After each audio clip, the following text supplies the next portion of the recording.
The stars twinkled silently in the vast darkness of space as the Imperial Scout Fleet's flagship, Star Seeker, glided through the unexplored sector.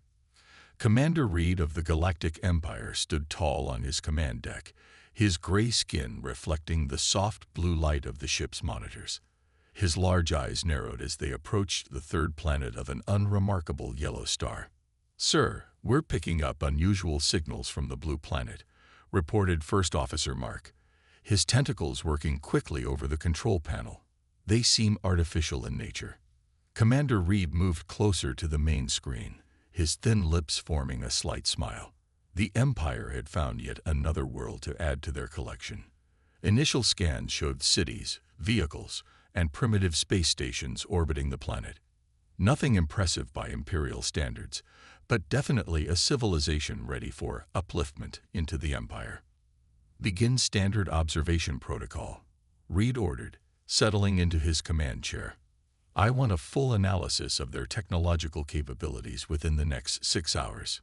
The scout fleet spread out, cloaked ships positioning themselves around the planet called Earth by its inhabitants. They watched, recorded, and analyzed everything they could see. The data started flowing in, painting a picture that made Commander Reed increasingly confident. "Look at this," he said to his officers, pointing at the streaming footage. "They still fight among themselves over resources and territory. Their space vessels can barely reach their own moon. And their weapons," he laughed, a dry sound that echoed across the command deck. "They're still using chemical propellants and primitive nuclear devices." The intelligence officers compiled their reports as the hours passed. They noted the humans' divided nature, their countless nations, their constant conflicts. Every new piece of information seemed to confirm their initial assessment. Earth would be an easy conquest for the Empire. But something caught the attention of Intelligence Officer Tom, a young analyst known for his thorough work. "Commander," he called out, his voice carrying a note of concern. "I've been analyzing their entertainment media and historical records. These humans, they have an unusual fixation with warfare." Reed waved his hand dismissively. "Many species have violent tendencies before proper Imperial guidance." "What of it?" "Sir, it's different," Tom insisted, pulling up multiple screens of data. "They have more terms for different types of warfare than any species we've encountered. They turn their defeats into strategies. They learn from every conflict. And, sir, they seem to enjoy challenging superior forces." Commander Reed studied the information for a moment before letting out another laugh. "And what good does that do them with their primitive technology? Their most advanced fighters couldn't even scratch our scout ship shields." The crew nodded in agreement, but Tom remained uneasy. He had found something in the human historical records that bothered him. Countless stories of smaller forces defeating larger ones, of technological gaps being overcome through sheer determination and adaptability. But he kept these thoughts to himself. After all, Commander Reed had overseen 50 successful planetary integrations into the Empire. As the Earth's sun set on the Western Hemisphere, Commander Reed prepared his report for Imperial High Command. His recommendation was clear. Earth was ready for integration into the Empire. Their technology level meant they could offer no meaningful resistance to Imperial forces. Their divided nature would make them easy to conquer. Their resources would make a fine addition to the Empire's wealth. "Send the report," Reed ordered, feeling satisfied with another successful scouting mission. "Mark this sector for standard pacification procedures." As the report transmitted across the vast distances of space, the scout fleet prepared to leave Earth's solar system. They had followed all standard protocols, gathered all required data, and made all the usual assessments. By all Imperial standards, they had done their job perfectly. But they had made a crucial mistake. They had judged humanity by the Empire's standards of warfare. They had looked at Earth's technology and seen weakness. They had watched humans fight each other and seen division. They had measured humanity's strength by their own metrics and found it wanting. They didn't realize that humans had spent their entire history preparing for this moment, not through planning, but through endless competition adaptation, and survival. The Empire thought they were studying a primitive civilization. In reality, they were poking a slumbering giant that had been unknowingly training for interstellar war since the first human picked up a rock as a weapon. The scout fleet jumped away into hyperspace, leaving behind a detailed report recommending the conquest of Earth. It would prove to be one of the greatest mistakes in Imperial history. 3 weeks after the scout fleet's departure, the Imperial diplomatic vessel Peacebearer emerged from hyperspace near Earth's moon. The massive ship, nearly 5 kilometers long, sparkled like a jewel against the darkness of space. Its very presence was designed to demonstrate the Empire's power and technological superiority. Ambassador Hill stood before his mirror, adjusting his ceremonial robes. As the Empire's most successful diplomat, he had overseen the peaceful integration of 32 civilizations into the Empire. Earth would be his 33rd success, or so he thought. "Sir," his assistant appeared in the doorway, "the humans have responded to our communication request. They're asking us to meet at a neutral location. Their space station." Hill smiled at this primitive attempt at diplomacy. "Very well. Let them have this small victory. It will make the integration smoother." The Imperial shuttle docked with the International Space Station, its sleek design making the human structure look like ancient history. Ambassador Hill and his delegation stepped through the airlock, their environmental suits automatically adjusting to the station's atmosphere. What they found inside surprised them. Instead of a scattered group of competing nations, they faced a unified panel of Earth's representatives. Military leaders, politicians, and scientists from every major nation sat together, their faces serious and determined. "Welcome to Earth's territory," spoke the lead human representative, his voice firm and clear.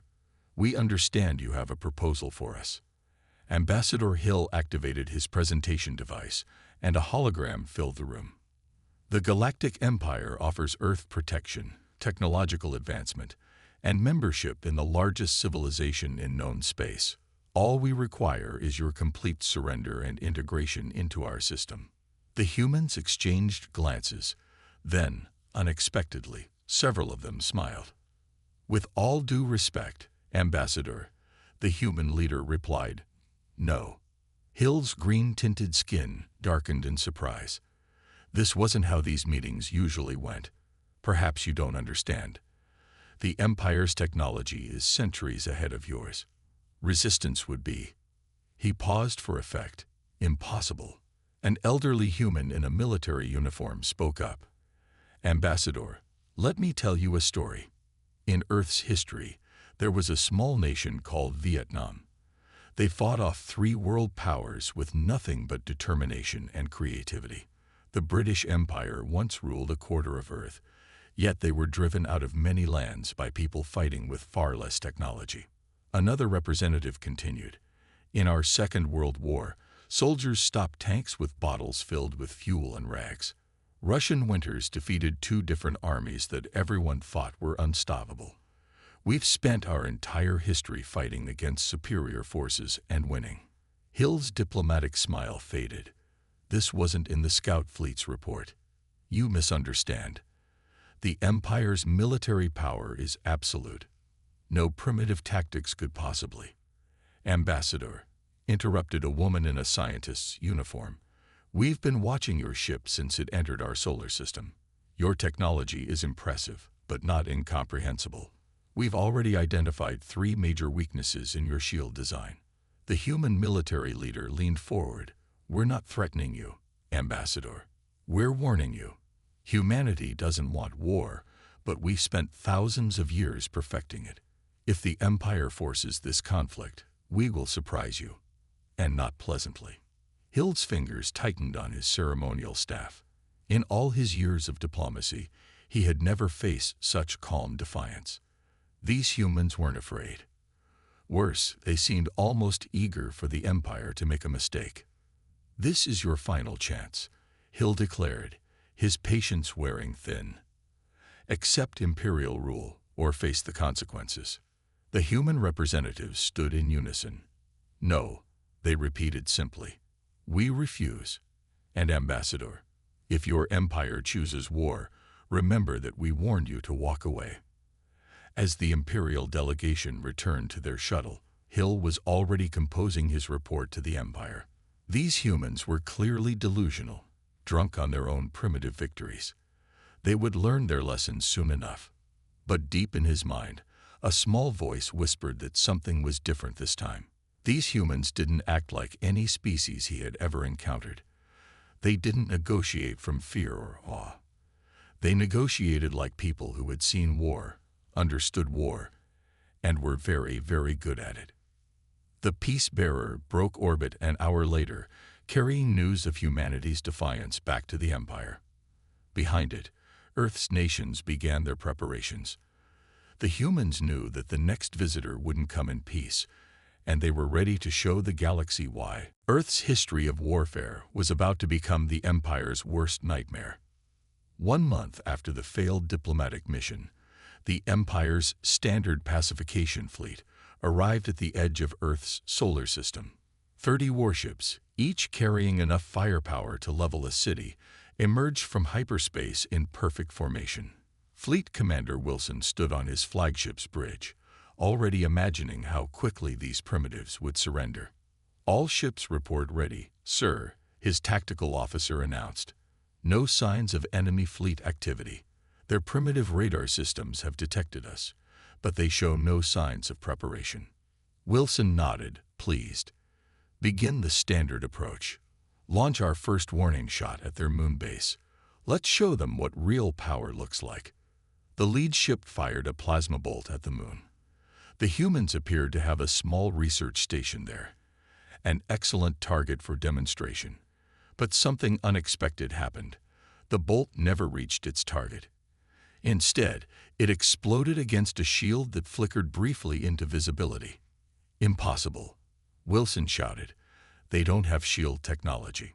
Before the Empire fleet could react, the seemingly empty space around them came alive. Hundreds of pieces of what they had dismissed as space debris suddenly moved, revealing themselves as cleverly disguised weapon platforms. Earth's orbital defense system, hidden in plain sight, opened fire. Multiple impacts. The tactical officer screamed. "Our shields, they're using some kind of primitive but effective railgun technology. The kinetic impacts are overwhelming our energy shields." Wilson started barking orders, but the surprises weren't over. From behind Earth's moon emerged the planet's true space fleet. Not the primitive rockets they had expected, but sleek warships that looked nothing like their previous space technology. They moved in ways that defied standard Imperial combat doctrine. "Sir, the human ships, they're not following any known attack pattern," reported the tactical officer. "They're fighting like sea pirates from primitive water navies." The human ships darted between the Imperial vessels, their seemingly random movements making them hard to target. They fired weapons that looked like they had been cobbled together from mining equipment and industrial tools, but they worked with deadly efficiency. "They're using mining lasers," someone shouted. "They've modified industrial cutting beams into weapons." Wilson watched in horror as 3 of his ships were crippled in the first 5 minutes of battle. The humans hadn't developed military technology in the way the Empire expected. Instead, they had weaponized their civilian and industrial technology, creating weapons the Imperial shields weren't designed to stop. "Sir, we're receiving a transmission from the human fleet." A calm voice filled the bridge. "This is Admiral Stone of Earth's Combined Space Force. You have entered restricted space and engaged in hostile actions. This was your only warning shot. Retreat or face destruction. We've had centuries to think about how we would fight our first space battle. Would you like to see what else we've prepared?" Wilson's ship shuddered as another volley of railgun fire overwhelmed its shields. "Impossible," he muttered. "They're primitives. They're supposed to be primitives." "Sir," his second-in-command shouted, "the humans are using our own ships as cover against each other. They're herding us into a kill zone." The space around the Imperial fleet had become a deadly maze. The humans had clearly studied the scout fleet's sensor capabilities and knew exactly where their blind spots were. Every time the Imperial ships tried to form up into their standard combat formations, the human vessels would break them apart using tactics that seemed to come from ancient naval warfare. Full retreat, Wilson finally ordered, his pride shattered like his fleet's formation. Send warning to the Empire. These humans, they're not like the others.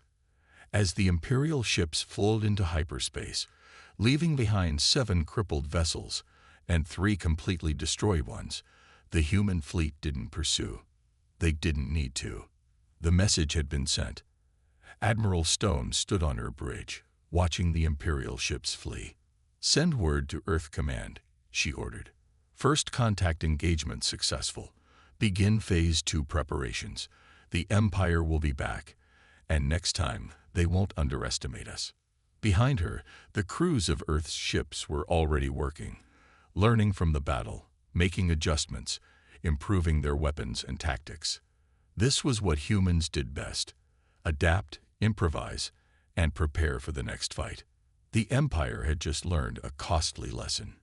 Humanity's lack of standard military technology didn't make them weak. It made them unpredictable and infinitely more dangerous. The Imperial War Council chamber was silent as they watched the battle footage for the 20th time. 12 of the Empire's highest-ranking military leaders sat around a massive holographic display, their faces growing darker with each viewing. The defeat of their pacification fleet was unprecedented in the last 1,000 years of Imperial history. Head Analyst James stood before them, his voice steady despite his nervousness. As you can see, the humans used our own assumptions against us. We thought their space debris was just trash. We thought their industrial equipment was primitive. We were wrong. How? Demanded High Commander Scott, slamming his fist on the table. How did we miss this? They're supposed to be a pre-space civilization. James brought up new holographic images. Sir, we made a critical error. We judged their military capability solely by their visible military technology. But humans, he paused, bringing up more images. Humans turned everything into a weapon. The display showed Earth's history of warfare. Simple farmers turning farming tools into weapons. Civilian vehicles converted into war machines. Household chemicals transformed into explosives. The Council watched in growing unease as James explained humanity's concept of asymmetric warfare. In their history, James continued, humans have consistently found ways to defeat technologically superior forces.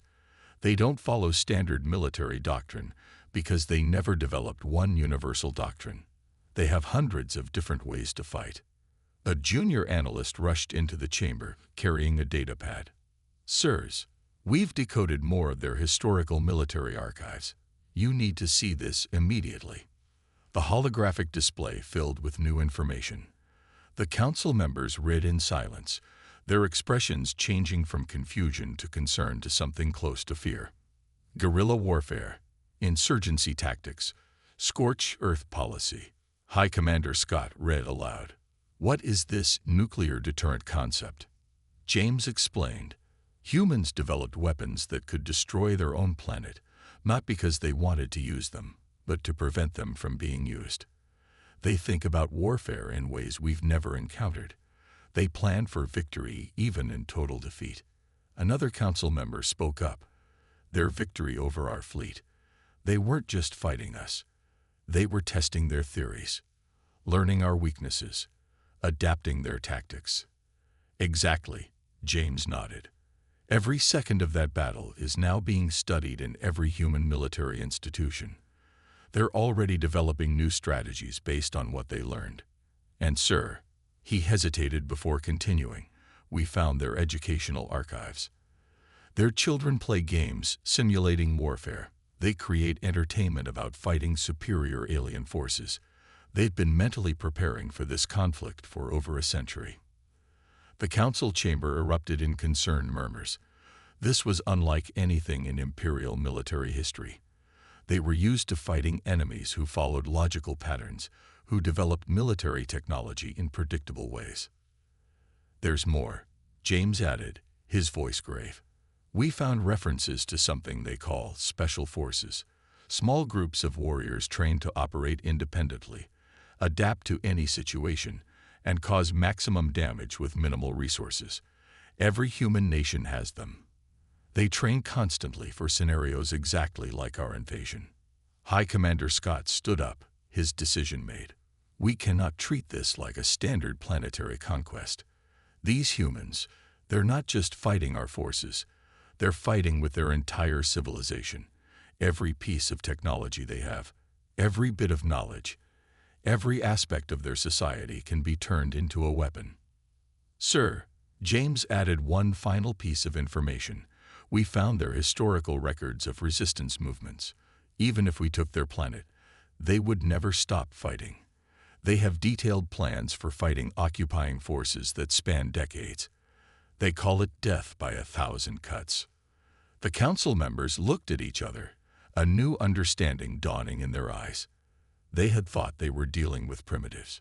Instead, they had awakened a species that had turned warfare into an art form, a species that had spent its entire history preparing for this moment without even knowing it. High Commander Scott looked at the battle footage one last time. Prepare the main battle fleet, he ordered. But first, send word to all Imperial forces. If you engage humans, do not expect an easy victory. They have spent thousands of years perfecting the art of defeating superior forces. They don't just fight wars. They revolutionize warfare itself. The Imperial main battle fleet dropped out of hyperspace at the edge of the solar system. 200 warships, the pride of the Empire's military might, moved into attack formation. Grand Admiral Jack watched Earth's blue sphere on his view screen, his expression cold and determined. This time, there would be no mistakes. All ships report ready, his fleet commander announced. New shield frequencies are active. Our sensors are modified to detect their stealth platforms. We are ready to begin the attack. Jack nodded. Launch the first wave. Let's see how these humans handle real Imperial power. The fleet moved forward, ready for anything. Or so they thought. What they didn't expect was complete silence. No resistance, no hidden weapons platforms. Nothing. Sir, his sensor officer called out, confusion in his voice. We're detecting no military activity. Their orbital stations are empty. Their moon base appears abandoned. Jack's eyes narrowed. Something wasn't right. The humans had proven themselves too clever for this to be simple cowardice.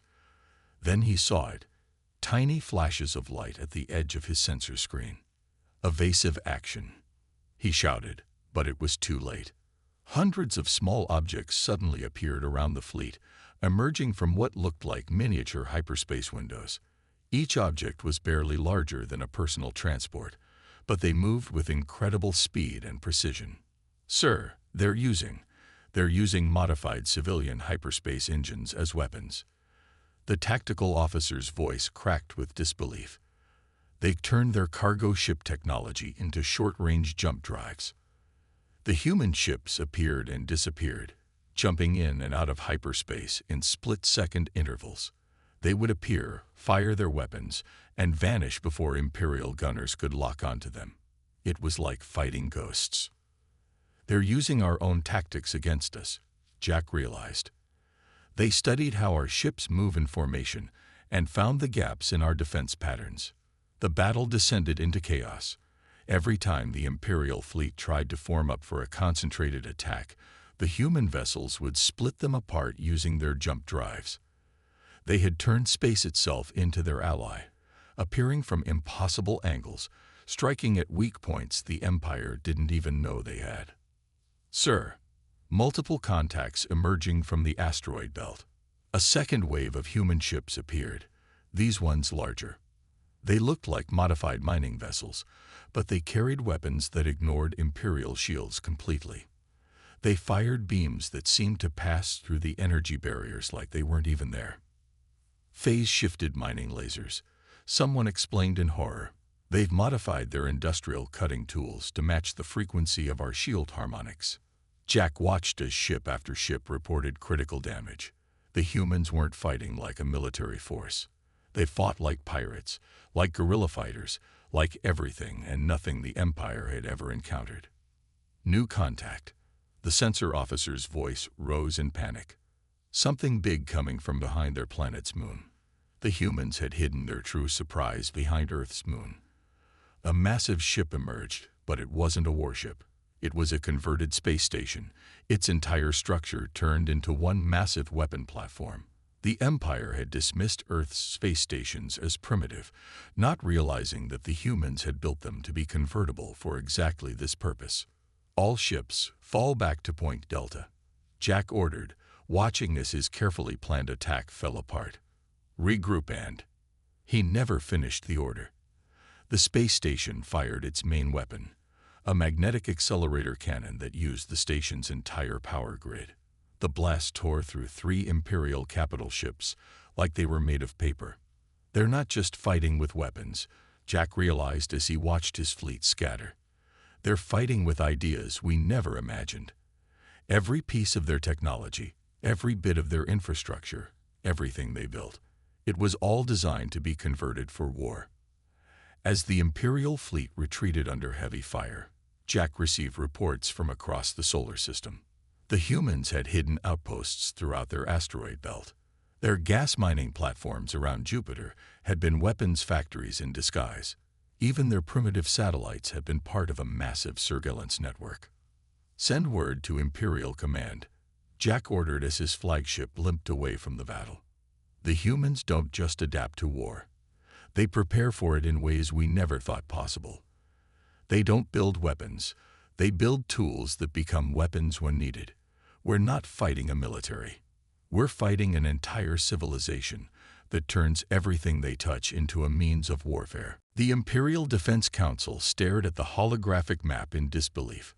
Red markers showed human fleet movements pushing deeper into Empire space.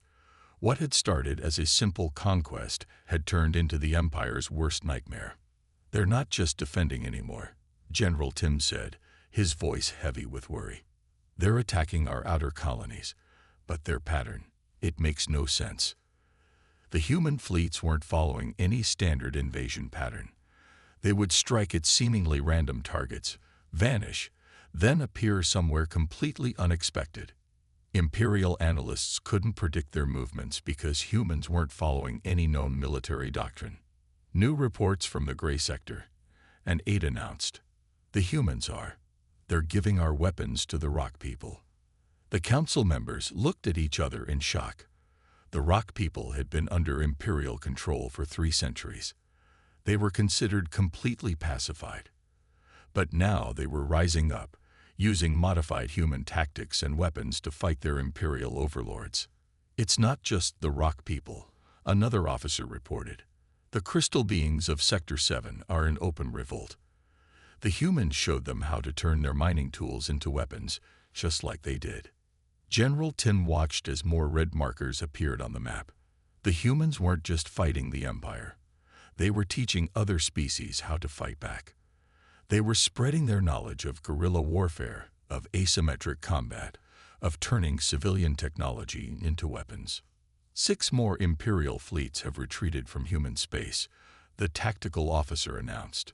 The humans, they're broadcasting something to our ships. They're showing our troops what freedom looks like. They're telling stories of successful rebellions from their history. The psychological warfare was proving as effective as the physical battles. Imperial troops, used to fighting enemies who followed predictable patterns, were breaking under the stress of human combat tactics. They never knew where the next attack would come from, or what everyday object would suddenly become a weapon. Message from Forward Base 3, and Aid said, his voice shaking. The humans took control without firing a shot. They convinced our garrison to surrender by showing them proof of corruption in the local Imperial governor's office. They're turning our own people against us. General Tin watched as another sector turned red on the map. The humans had learned everything about Imperial society, its strengths and weaknesses. They weren't just defeating the Empire's military. They were attacking its very foundation. The humans released something called the Guide to Fighting Oppression on our information networks, a communications officer reported. It's being translated and shared across every conquered world. It contains their entire history of resistance movements, rebellion tactics, and methods for fighting superior forces. The council chamber erupted in chaos as more reports flooded in. Peaceful species that had been under imperial control for generations were suddenly rising up, using human tactics. Civilian tools and technology across the empire were being converted into weapons, just as the humans had done. Listen to this. An intelligence officer spoke up. It's a message the humans are broadcasting to every world they free. We learned to fight because we had to. Now we're teaching others because we choose to. Freedom isn't given, it's taken. We'll show you how. General Tim stood up, facing the council. This is the breaking point, he declared. For the first time in Imperial history, we must consider retreat. These humans, they're not just defeating our armies. They're changing the very nature of warfare in our galaxy. But where would we retreat to? Someone asked. The humans aren't trying to conquer us. They're dismantling our entire system of control. That's their real weapon, Tim realized. Not their ships, not their tactics, but their ideas. They're showing every species in the galaxy that superior force can be defeated. They're teaching others what they've known all along, that the determined and creative can always find a way to fight back. As the council argued about what to do, more sectors turned red on the map. The Empire, which had stood undefeated for 1,000 years, was being taken apart not by a superior military force, but by the spread of human ideas about resistance, freedom, and the art of turning weakness into strength. The Grand Chamber of the Imperial High Council had never been so quiet. The Emperor himself sat on his throne, reading the final report of the human war. Around him, his most trusted advisors waited nervously. For the first time in the Empire's history, they were about to admit defeat, not just in battle, but in their understanding of warfare itself. Send the message, the Emperor ordered, his voice echoing in the silent chamber. Send it to every corner of the galaxy. Every species must know about the humans. The warning transmission began broadcasting across every Imperial channel, reaching the farthest edges of known space. This is an Imperial High Alert. Classification: Extreme Danger. Subject: Humanity and the planet Earth. Let all species heed this warning.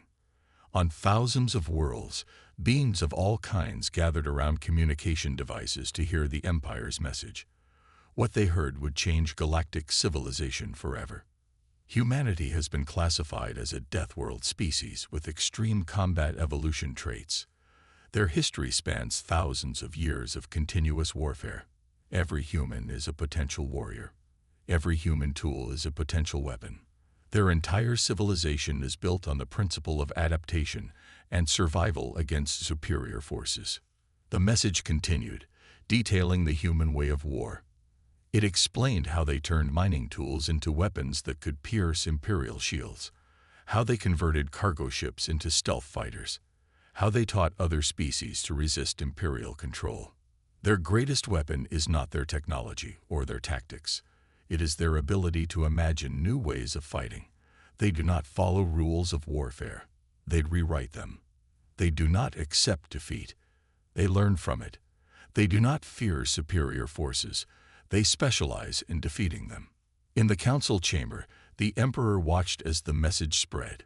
Reports were already coming in of other species reacting to the warning. Some were terrified. Others were fascinated.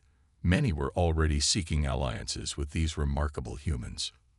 Most critically, the warning continued: humans do not fight alone. They share their knowledge, teach their tactics, spread their ideas of resistance. They have transformed from a single dangerous species into a force that changes every species they encounter. The Emperor stood, adding his own words to the broadcast. For the first time in Imperial history, we are issuing an order of absolute non-engagement. Do not provoke humans. Do not attempt to conquer Earth or any human-controlled world. The cost is too high. The Empire, he paused, the words feeling strange in his mouth. The Empire recognizes Earth and its colonies as equal powers in the galaxy. The peace treaty that followed was unlike any the Empire had ever signed. The humans didn't demand territory or resources. Instead, they asked for open trade, cultural exchange, and the right of any species to choose their own path. The humans understand something we never did, the Emperor said to his council after the treaty was signed. True power isn't about controlling others.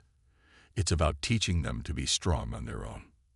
Across the galaxy, the Empire's warning about humanity became required study for every species, but it didn't have the effect the Empire had intended. Instead of frightening others away from humans, it made them curious. Species began seeking out Earth's representatives, asking to learn their ways of innovation and adaptation. The final part of the Imperial warning, added by a junior analyst who had studied human history extensively, became famous throughout the galaxy. Remember this above all. Humans are not strongest when they are fighting against you. They are strongest when they are fighting for something they believe in. They do not seek to rule through force, but to win through inspiration. They have mastered not just the art of war, but the art of turning defeat into victory, weakness into strength, and enemies into allies. Years later, when asked why the Empire had broadcast such a detailed warning about humanity, the Emperor gave a simple answer: because the galaxy needed to understand. The humans didn't just defeat us, they showed us a better way. They proved that the strongest civilization isn't the one that stands alone at the top, but the one that helps others to rise. The humans had entered galactic history not as conquerors, but as teachers. Their victory over the Empire became legend not because of their military might, but because they had changed the very nature of power in the galaxy. They became known not as the species that conquers, but as the species that shows the way.